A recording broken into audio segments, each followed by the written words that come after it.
Welcome to the Voice of Bold Business Radio, the show about ways to stay competitive in a changing market, break through business plateaus, and respond to the changing expectations of today's customers.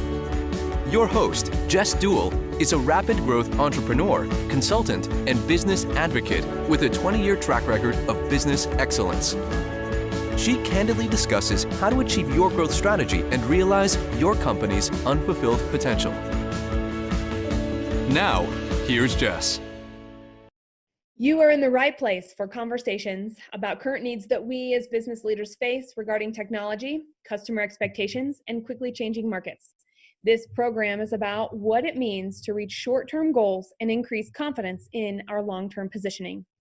This is program 198, Bias Impacts Business Growth. The more we actively look for our assumptions and what they mean for how we work together, the more we have the capacity to find opportunity to achieve our company's business growth strategy. Today, we are talking with Lee Caraher. She is the founder and CEO of Forte PR and Digital Marketing. She is an acclaimed communication strategist, and Lee is known for her practical solutions to big problems. Welcome to the program, Lee. Jess, it's so great to be here. Thanks for having me. This was a good one. You know, as we were connecting ahead of time and doing some of this research and figuring out what this fit would be, I was like, of course, every action, every assumption impacts growth, you know? Mm-hmm. And when we think about that, and I used kind of a scary word. I think people don't like to look at their assumptions. Is that your take also? Absolutely. I think in general, we like to think of ourselves as good people and as people who are open and people who are considering everything, but of course we're not. And when we sort of have that breakthrough that we have a point of view and it's not fully informed, it is actually quite liberating, because then you get to say, I don't know, and tell me what you think and tell me more about that. And what do you think? And just by that action alone, you are breaking through with your employees, with your partners, with your customers, and becoming more valuable to them. I like the word breakthrough a lot.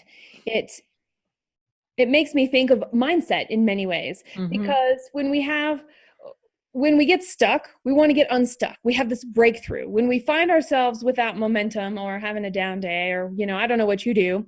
I don't eat bonbons. I watch TV. But we have those days too. And so we talk about breaking through and how do we strengthen this mindset. And so knowing that we, in general, are good people, we just happen to be uninformed, and having the realization that we are uninformed allows us to really support our mindset in a new way. Yeah. And also, I think part of it too is when you realize you, as the boss, you don't have to have all the answers. It is incredibly liberating. Yeah. Because I think a lot of us hold on to the fact everyone's counting me to know the answers. Everyone's counting me to know the future. Everyone's counting me to make it right. And, you know, frankly, there's no way any of us could know. And I think one of the biggest things I've learned from being part of Entrepreneurs Organization and other CEO peer groups is that we're all sort of underwater all the time. And the best people who are doing this, the best leaders, are the ones who are willing to say, I'm nervous too, and we're going to figure it out. And we're going to figure it out together. And I don't know all the answers. So what do you think, right? What do you think? What do you think? And it's challenging, right? Because depending on how many people you ask, right? And you should ask a wide number of people, because we know that the more input we have, the better decisions we make. Decisions that are made by groups of diverse people are 87% better. Well, I'm sorry. There's better decisions are made 87% of the time if you have a diverse inputs than if you make your decisions by yourself, or if you make decisions from people who look and have the same backgrounds as you. So, you know, I mean, it's empirically true. We can get all the data on that, but the freedom to say I don't know, and the freedom to and then the responsibility to show your people how to work through not knowing and ignorance, to be, instead of not really being ignorant, but as being uninformed, to being informed, is super powerful, right? And sort of engages everybody on you. And then you don't have to bear the weight on your shoulders the whole time of having to know everything. We should be focusing our strength, our time on where we are strength, where we have strength, where we are strong, and not spending our time where we're not strong, right? We should be leveraging our strengths as much as we possibly can. And one of the most important things from a leadership position is to know that we don't know everything. That's a real mindset shift for a lot of us. It is. I mean, it is tremendous. It's totally different, right? And I think I'm a baby boomer. I'm the last year baby boomer. I grew up, as the baby boomer, we were the wait my turn generation. We just sort of had to, is so much opportunity in the economy. You just sort of waited your turn and you got the next step up, the next step up, the next step up. Number one. Number two was I just did what everyone told me to do. I didn't think about asking why. I mean, I may have thought of it, but I never would actually say those words out loud, right? I think that people my age and a little older, maybe a little younger, Xers and this command and control idea where you feel you have to command and control everything and therefore it'll be perfect, is being proven so wrong so many times. And for those of us who are a little older, that's harder. I think it's harder to embrace than for those of us who are a little younger, who grew up in a much more flat world than the hierarchical one that I grew up in. That's interesting because I was modeled that, right? I'm a Gen X. Well, really, depends on what study you look at. Yeah. I could be the beginning of millennial. I mean, doesn't matter. But in that thing, I was modeled, right? I was modeled. I must know the answer as the person who leads. There is show no fear. And I find myself still recognizing, okay, so that was modeled to me.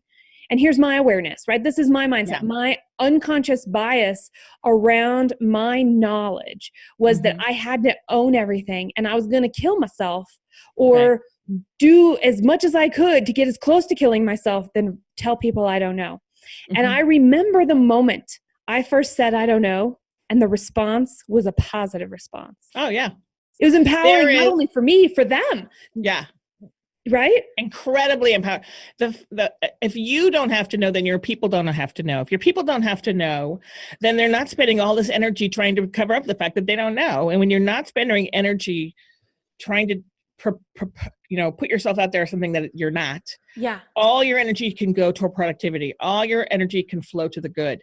But if we feel we have to protect ourselves, if we feel we have to be perfect, if we feel we have to have all the answers, we spend so much energy in that pretend land that it ultimately is extremely ineffective, very inefficient, and it eats at the soul. And what we know, right, is that people who are spending time churning on the bad feeling of eating at the soul or feeling unappreciated or feeling like they don't have a really important role in something, their energy is sapped up, productivity drops, and ultimately that is a KPI to death, frankly, for any company, Yes.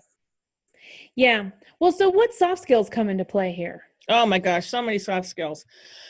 I think a few things. The best soft skill is learning how to listen and just letting there be open space.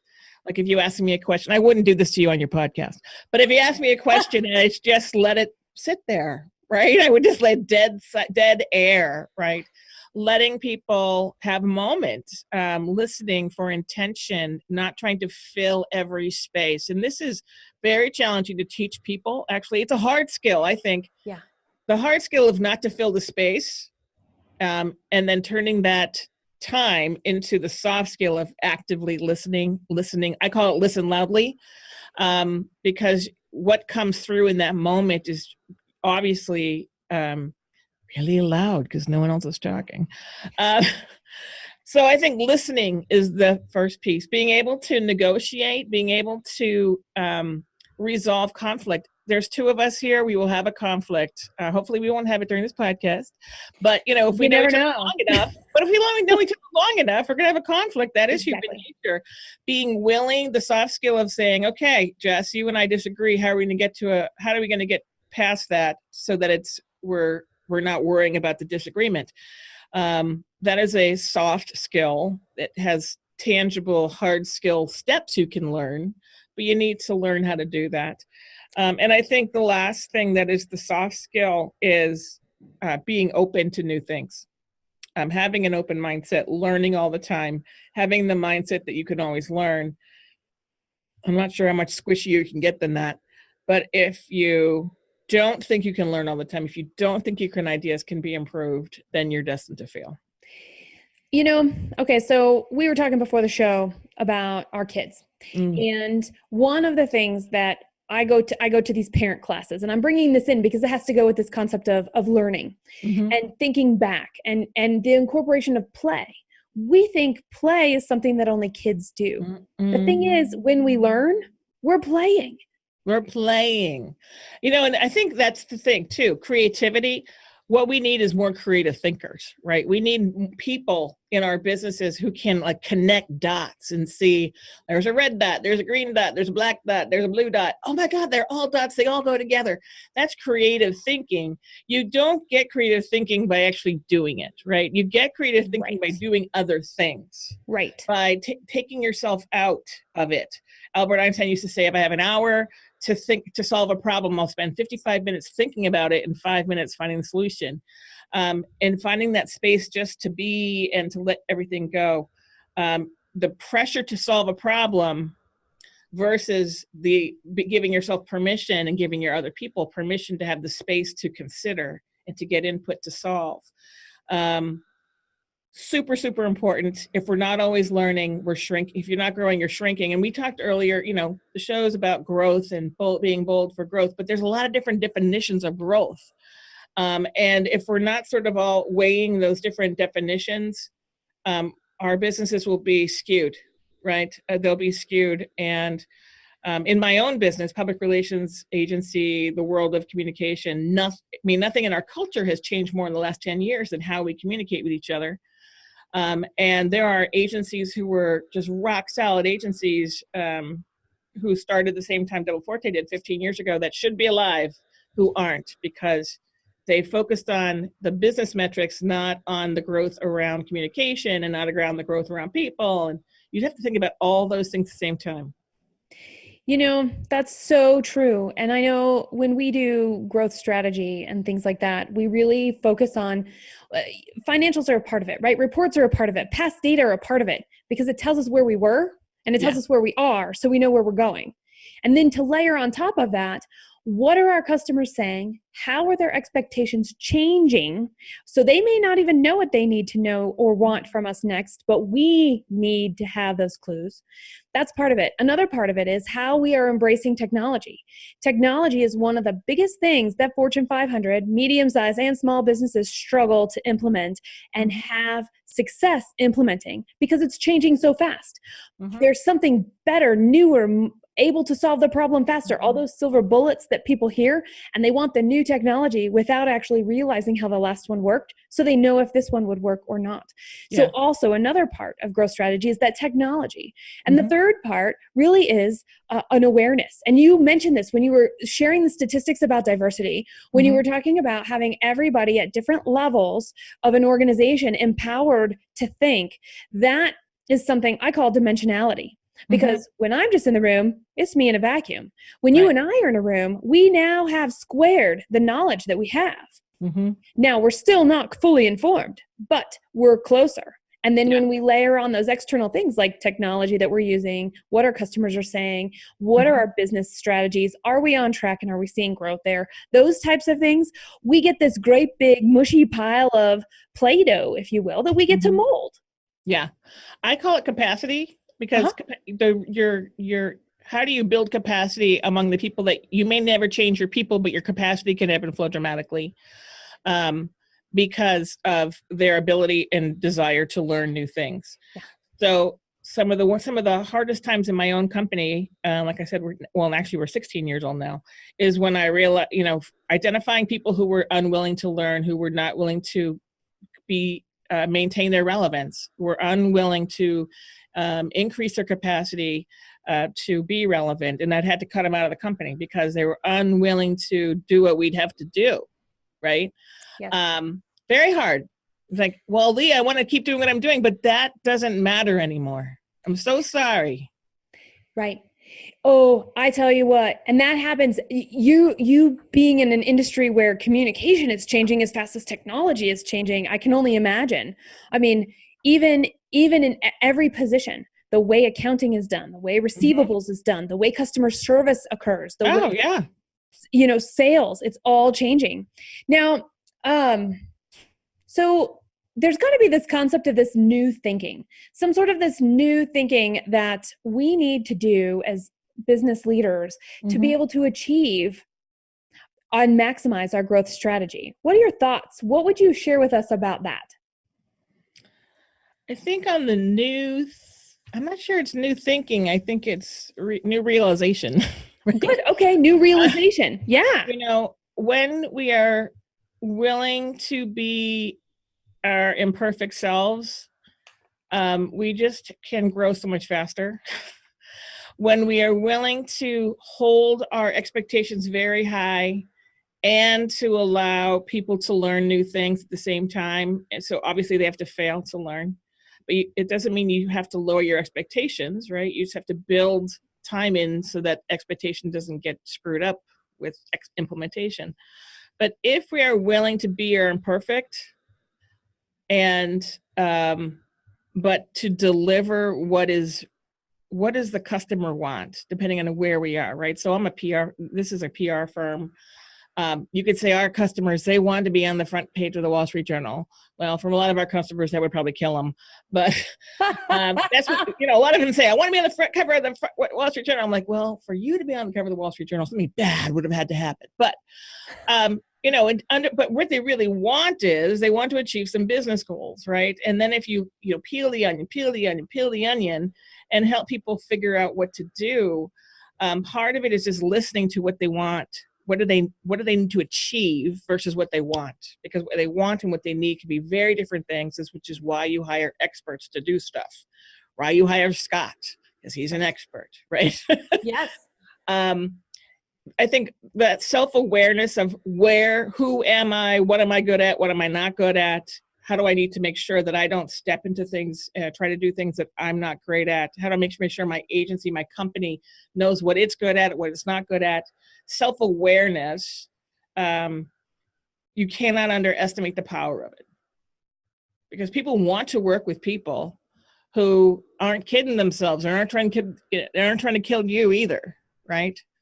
When you can work with people who understand themselves, who understand, where they fall down and where they really excel, then the permission for them to be imperfect too, and then to sort of come together to make imperfect perfection is the thing that molds and brings people together in workforces that are positive and high performing, right? And positive, high performing workplaces are the ones that are most sustainable, are the ones that will adapt the fastest to whatever's the situation is, and who don't get really, sort of all get their undies in a bundle around how it used to be, but know that the key thing is how to be relevant for now and the future. The constant can be relevance. What you do for that relevance could be different from year to year to year to year, even in the same industry, as evidenced in my own industry. Right. And really, everybody listening, it's happening in your industry. And if you haven't paid attention oh my to gosh. this, you've got your head in the sand like an ostrich. And Lee and I are going to tell you, watch out. For some of us, it's easier to see than others, but it's no matter who you are, it's happening. Yes. And for some of these legacy industries that we're going to go there, are in the political ponds, I really feel so badly for these industries that the people in which have been sold a bill of goods, and instead of spending all that energy on saying the past will repeat itself, we should be spending energy on how can you take what you know and make it relevant today.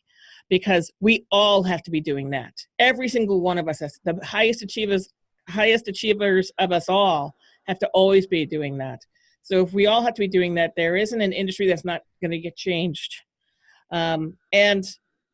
I have a degree in medieval history, so I can tell you that this is the constant of time, is change, right? Yes. And the difference for us in this world right today is that it's much faster. It's much faster than it used to be.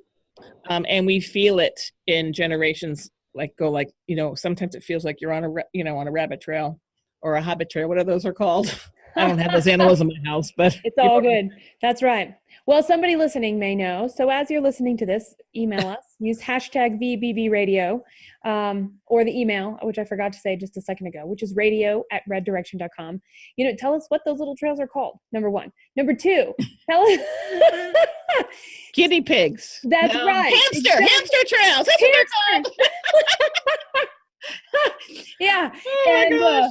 I love it. We got there. See, we got there. And then on top of that, we've been talking about a lot so far. Yes. Sorry. No, in a great way. And that's where we ask about halfway through the program, what are your stories and how are you experiencing this? And what is your feedback? Because we want to know. So send us an email, radio@reddirection.com, hashtag VBB radio online, so we can follow that conversation and join in, because that's what we do. We build, we learn, we decide what it means to be a leader today and tomorrow by what we do right now, by what we're talking about. You're listening to the voice of Bold Business Radio. In every program, we share stories, tips, and concepts that benefit short-term goals and increase confidence in long-term positioning. Stay current and receive programs to continue sparking ideas about growth strategy by subscribing to the program at voiceofboldbusiness.com. Now, back to Jess. And we're back. Thank you. Today, our special guest is Lee Caraher. And, she is the CEO of Forte PR and Digital Marketing. Now, we have been talking about a lot. We're going to continue to talk about a lot. So get ready to continue holding on to our tail and keep going. Like this. Yes. When we ended, we were talking about things that really aren't new. But this concept of relevance is necessary, even though we have to keep changing what we do. Mm-hmm. So are there universals of relevance that we can hold on to and grasp as we're trying to think different? Well, I think that, being relevant is about being needed, right? About offering value to the situation. So it's the beginning of the year, and next week is actually going to be our team. We have 2 team days when everyone comes together, everyone flies in from all over the country, and we meet for 2 days and we talk about what did we learn from last year? What's the market say this year? What do we need to do to make sure we're being relevant today and relevant tomorrow? Where are the gaps? What's fun, what's not, what we should change, what we should keep, all that kind of stuff. And in preparing for that, right, sort of looking at where we fell down last year, where we beat all of our goals last year. The truth in that all is where we were able to take the weight off of our clients' shoulders, we win. Where we are able to translate the angst of their business into the practical things that we do for a living, which is tell people stories in many different kinds of ways, we win. We get more work. And we get to learn new things. Where we just did what they told us to do is where we lose. And because, they're hiring experts, and maybe they're strong, they're very strong, all of our clients have very strong personalities. I like to think we have strong personalities too. But sometimes you just sort of get overridden because the CEO wants something, even though the CEO is wrong. And, how you learn how to make sure that you can achieve both things, make the boss happy and achieve the goal. Mm-hmm. That's in a consultancy, which we are all consultants. If you're employed in a company or if you're an agency or in a consultancy, we are all consultants. How you do both of those, hold both of those things will always keep you relevant, always. And then you figure out tactically underneath that, what does that require, right? But achieving those 2 things, what do they say they need and what do they actually need to do? And then how do you implement the pieces that you can do? That's always going to be relevant. What you do for those things, I started my company before Twitter, before LinkedIn, before Facebook, before Pinterest. And now 50% of our business is on all those platforms. Yep. So, if we had not embraced where everyone was going, we would be out of business, right? Right. Or Right. we'd be a content team, right? We would just be writing content, which you can see what's happening in journalism over the last 10 years is a not a recipe for success in terms of offering lots and lots of opportunity for people. Truth. Isn't that interesting and I'm going to challenge our listeners here to take a look. What is the gap in your world right now? That exactly what Lee was talking about, where we know what our clients say they need. We also know what we need them to need, or we know what they need even though they don't.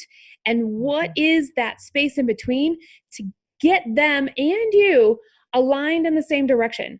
I thought that was brilliantly, and the gap, that it's a gap analysis in a different way, really. Yeah. And I think sometimes you don't have a choice, right? Sometimes the CEO, I worked for somebody, a long time ago, I worked for somebody whose mother lived in Phoenix.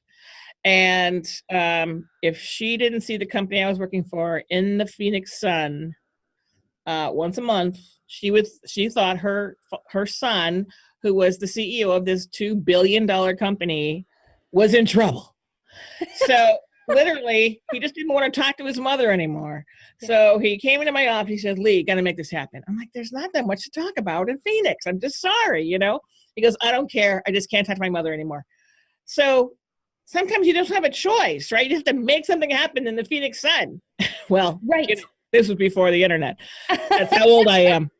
And we figured out how to do it, right? And we figured out how to do it. And because we did that, we were allowed to do all these other things that move the business along. Right. And if you just looked at it and said, why do we keep showing up at the Phoenix Sun? I will tell you why. Because the CEO said, make it happen so my mother stops calling me. That is reality. That happens every single day all over the place, right? Yes. I hope it happens less than it happened, 25 years ago. But I don't think so. It does happen. But it's not worth fighting. It is not worth fighting. It's like, okay, I'm going to figure that out. All right. I do this. I'm doing all this other stuff. Get out of my way. Yes, Lee. I don't care what else you do. Just make this thing happen. I'm like, okay. But that still happens, right? Sometimes you have to do both. The dumb stuff while you actually, close that gap between what people say they want and what they need to have happen to make their business true. So you have to know what it takes to make stuff happen, really. You do. And sometimes it's that what we think is silly or unconsequential, or it's going to have no value and it's just going to take time. But that's what they want. Yeah. Because it opens the door. Yeah, absolutely. We're meeting them where they are, right? And I think that's too, right? You, if you're in service, and we all are in service, no matter if you're employed or if you work at a company or if you work for an agency or a consultancy, we are all in service. So if you're in service to people, we have a certain threshold of what we want to get accomplished every day if we're on the road with a client. This is the throughput. We've had several clients saying that's too much, can't do it. I'm not going to show up before 10 o'clock. And by 10 o'clock, we've done 3 or 4 things by then. And my people they have so much anxiety because they're like, oh my God, Lee, we're only going to get half of the things done out of but guys, it's okay. Cause that's what they want to do. But we could be doing so much more. I'm like, I get it, but we need them to be able to show up to do what we need to do for them. And if they're unwilling to do it, get it in writing, make it sound good, but don't kill yourself over this. Right. Right. And another client might say, start me earlier. Well, start them earlier, right? Yeah. And sort of being able to adjust. I think that's the other piece of it too, in terms of being relevant, is the soft skill of adaptability.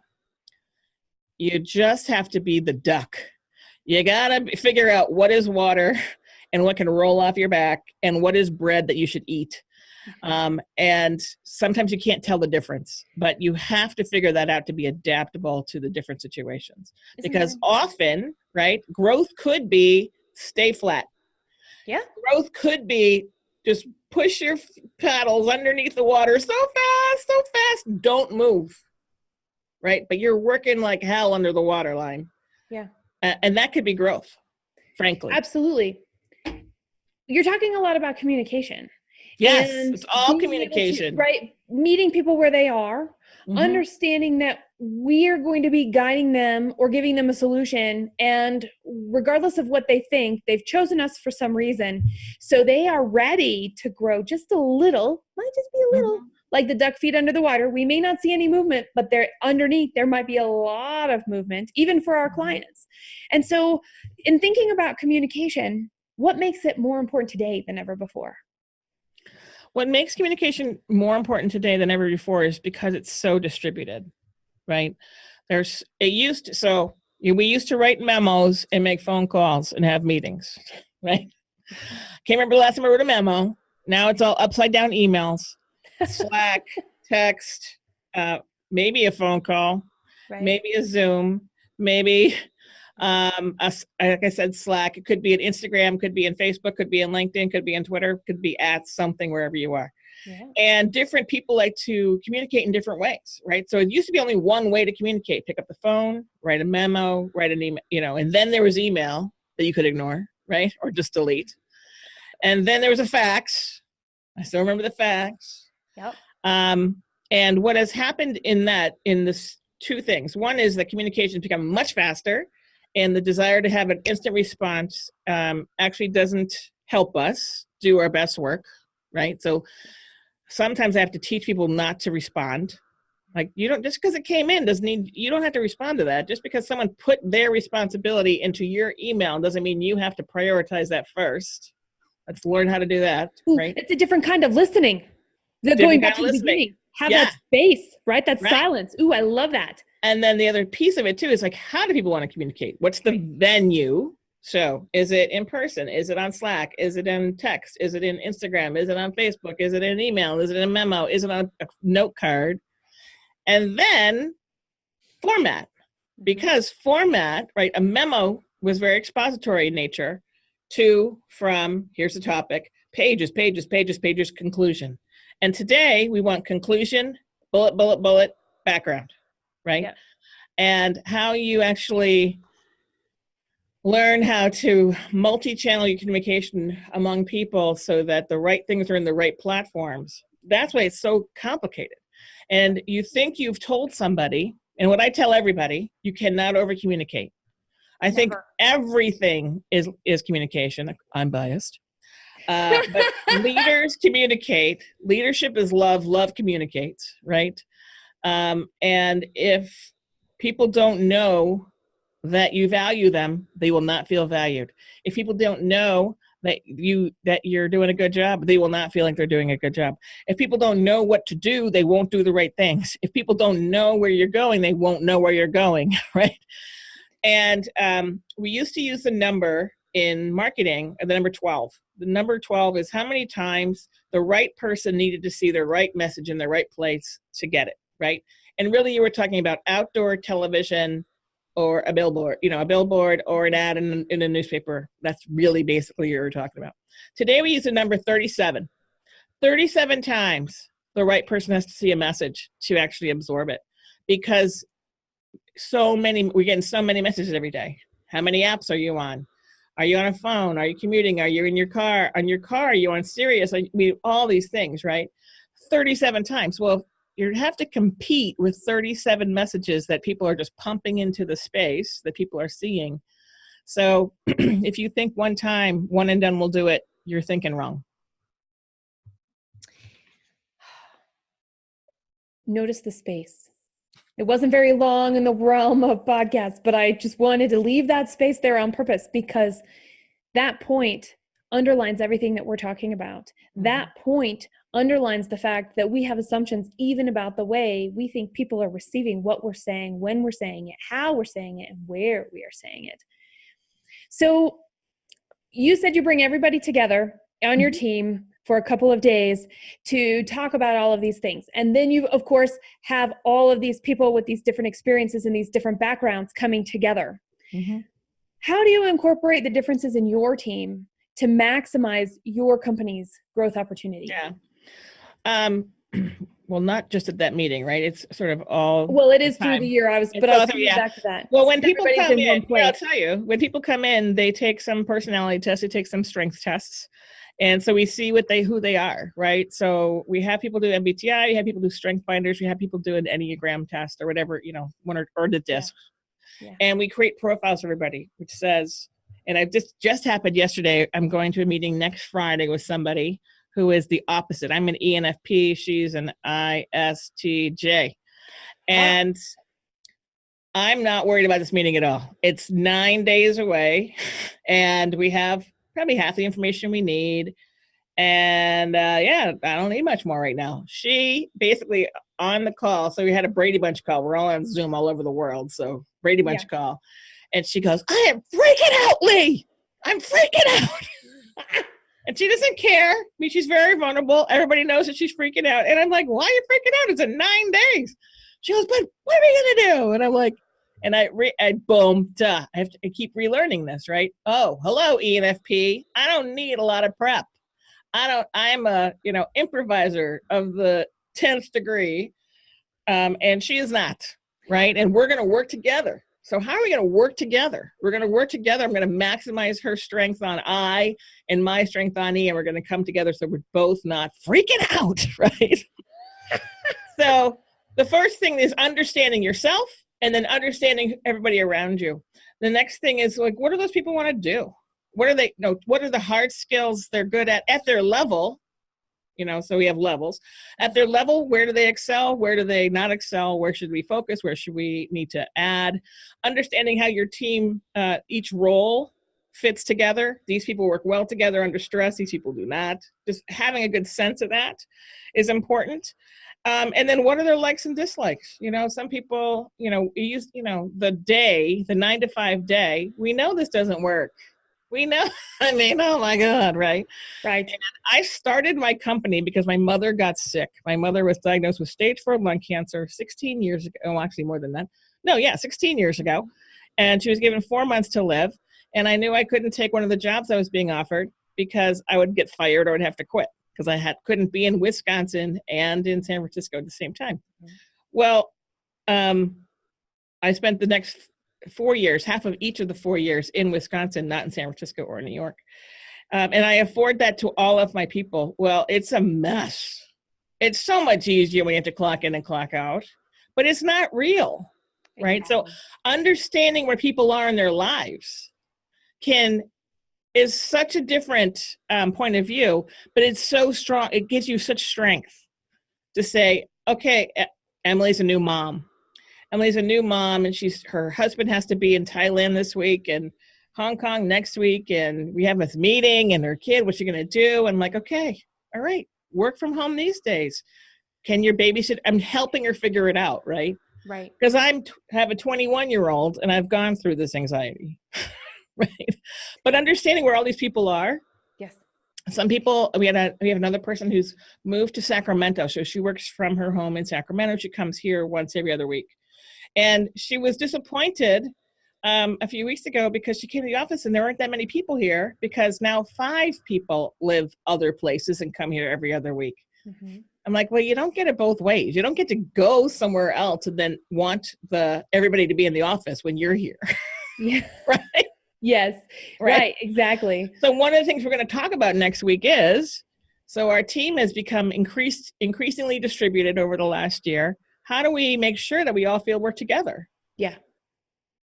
And how I travel all the time. So it can't be about Lee because I sort of go through everybody's space.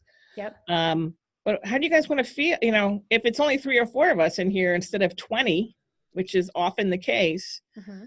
and maybe 1 in New York instead of 7 or 8 or however many we have there now. How do you make sure that we all feel like we're a team and we're together? Well, you tell me what it's going to be like. Because that's my reality. I don't care, right? I totally understand that. It's important to have space for that feedback. That's another piece around time. Mm-hmm. Whether it's the pause in a conversation to let something sink in, whether it's the pause when we've got other work to do and everything seems like a priority, whether it's the pause of, can we take the time to reflect? And I'm noticing that there's not a lot of time for that reflection. There's not a lot of time. And in that space for reflection, there's not a lot of time for dreaming. We lose our play again. And so you are a perfect example of somebody who is saying, hey, we've got to learn to play differently so that our work can still be done to the quality that we want. And we're all still learning in the process. And we're still happy with the engagement. Yes. Right? Yes. Even though we were all changing basically everybody's had something go on, right? Someone got pregnant, someone moved to Sacramento, someone moved to LA, someone moved to Buffalo. Yep. Someone moved here. Someone got married, someone's mother got sick. All these things. So, helping people come to grips with what the reality is of their lives as they change through it. I'm not the oldest one in the office, but I'm one of the oldest people in the office. I remember how hard it was for myself. So it's just a lot, right? And I think the other piece of that is preparation. Like I said, I don't need a whole lot of preparation, but my people around me need much more preparation than I do. So making sure that I have provided the space so that they know what's going to happen. B, they get so I gave them a survey. They all they've all done on this. They've all prepared on the survey. Met with my leadership yesterday, with the Brady Bunch team, and I said, here's what we're going to accomplish. Make it 2 days, not one. It's going to be 2 half days plus a dinner.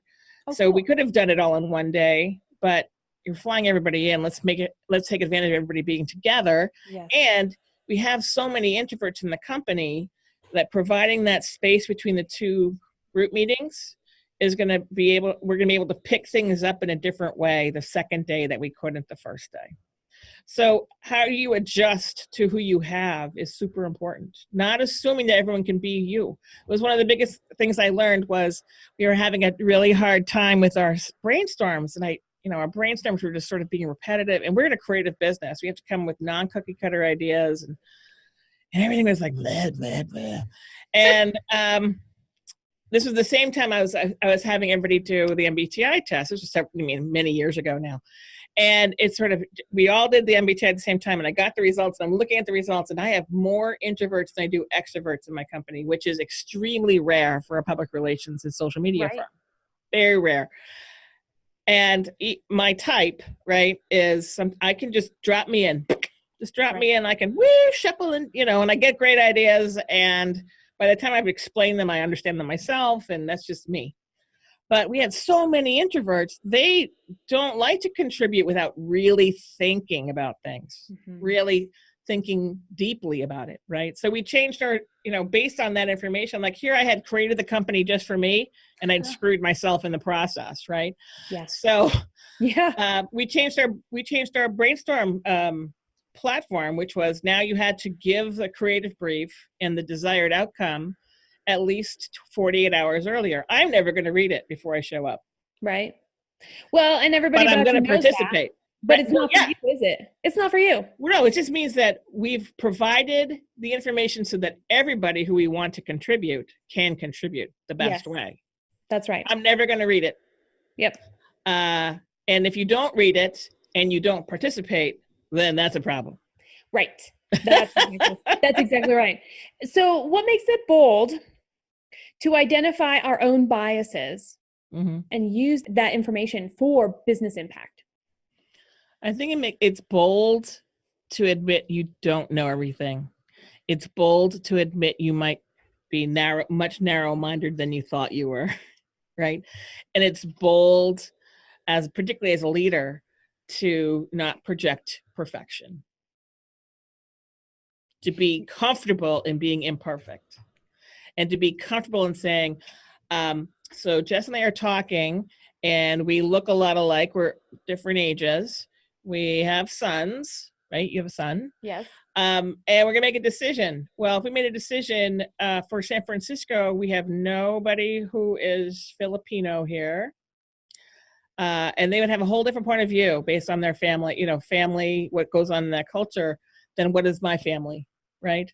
I think I got a tight family. I have a couple of people in my company who are of Filipino descent. We got nothing on them. Oh my gosh, right? it is a totally different understanding of what the word family means. And just that, oh, wow, that's what that means? Well, no wonder we can't get any Filipinos to show up at this time because duh, right? Yeah. Because we wouldn't even consider asking that question. Like, of course everyone will show up. It's perfect for me, right? Works with my schedule. Yeah. And just knowing, just looking around the room and going, who's not here? What voice have we not heard from? What, we all sort of look alike. And this is a big struggle in my agency and most public relations, agencies on the West Coast, is that we look very much like it's very heavily Caucasian. Yeah. It's also 70% women in our business. Well, how do you make sure you get a man's voice? How do you make sure you get a gay man's voice, a gay woman's voice? How do you make sure you get Latino, Black, Filipina, Chinese, Korean, Japanese? Because they're all different inputs. Yes.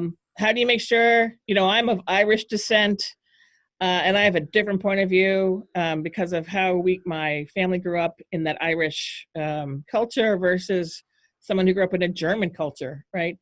So how do you make, looking around the room, how are we different, and how can we make sure that we take advantage of those differences to the betterment of everybody?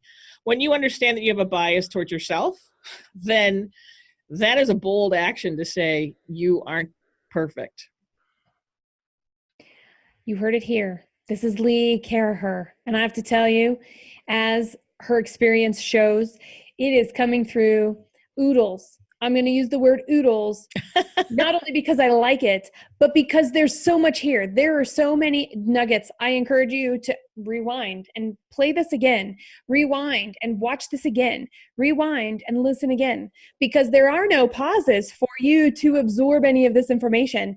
Yet everything is incredibly important for the success of you, your role, your department, your company, your responsibilities in the world, for that matter. All the program notes will be at voiceofboldbusiness.com/P198. That is voiceofboldbusiness.com/P198. You may also search the site for Bias Impacts Business Growth. You heard it at the break. You're going to hear it again. Keep the conversation going. Use hashtag VBBRadio. Send us an email, radio@reddirection.com. Whatever you want to do. We've got links to Lee on the website page so that you can get to her directly as well. As you're listening on your preferred listening platform, whether that is iTunes, iHeartRadio, YouTube, whatever you've got us on, rate us. Tell us how we did. Was this useful? And by the way, add a comment and add to the story, because it's your experiences plus our experiences that allow us to continue to play and learn as we go along. And I would like to leave you with this question. How will you identify and incorporate your biases into your business growth? The Voice of Bold Business Radio gives you insights about how to achieve your company's growth strategy. When you aren't seeing the growth results you want, it's time to get an outside perspective. To discuss your specific situation around growth strategy, work with us. Visit voiceofboldbusiness.com and click Find Out More. Special thanks to the Scott Treatment for technical production. Thank you for joining us.